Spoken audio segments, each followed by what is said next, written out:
when you enter DeFi, even as someone who's crypto savvy, the majority of the time you just get wrecked, right? It's just what happens.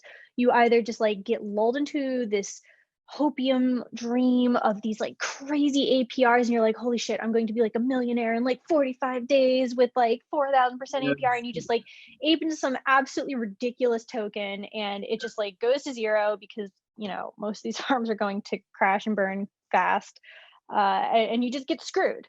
Or you're going to, if you don't understand that, devs that are malicious are out there and you just take these farms at face value, maybe you're just going to like ape into a rug and you're going to get wrecked, or you just have a terrible strategy that's going to just overexpose you to risk. And, again, you get wrecked.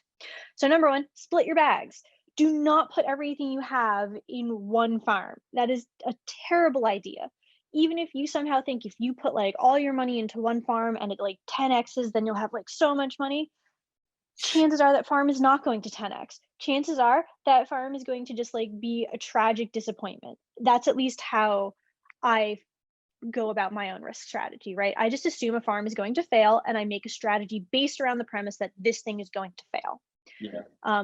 Learn how impermanent loss works. This is something that a lot of people who are new to LP staking just don't understand.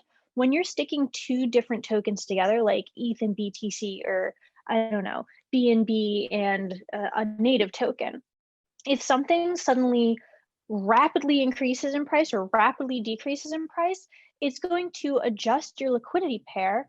And so you're going to wind up potentially with impermanent loss. Don't just trust any dev, like I mentioned earlier. Assume everything is malicious. Just make that your default. Like assume everything and everyone is out to scam you and make a strategy about that, because devs will lie. They're just some anonymous person. I'm just some anonymous person on the internet. It's just how DeFi is. You Yeah. can't just trust people. These are just random humans that you're never going to know about in real life, shielded by 10 layers of anonymity. So you have to really be your best advocate. Start with a really solid, like blue chip like project, like Pancake Swap or Ape Swap, because those are large established projects that have been out for a while, that are honestly like connected to the real world in enough of a way that it would be very problematic and unusual for these things to straight up scam you.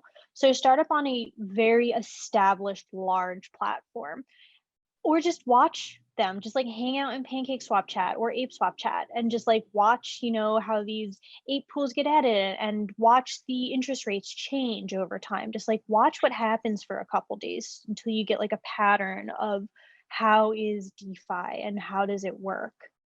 Ask questions. So, obviously if you've been hanging out in a farm, ask questions in that farm's community or go hang out in one of our chats.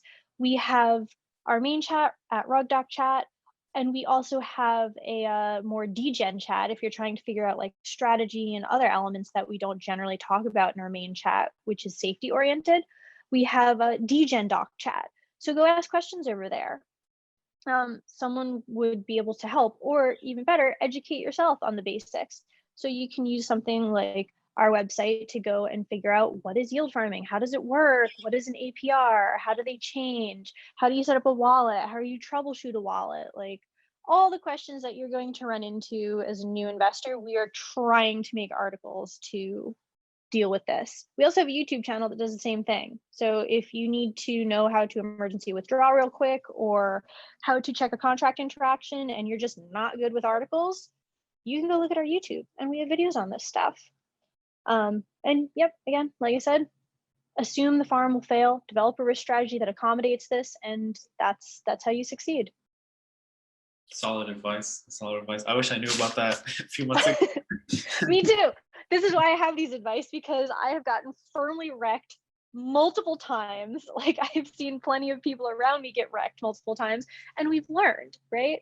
It was painful, but we're still here and we learned. And so hopefully it's less painful for people coming in now.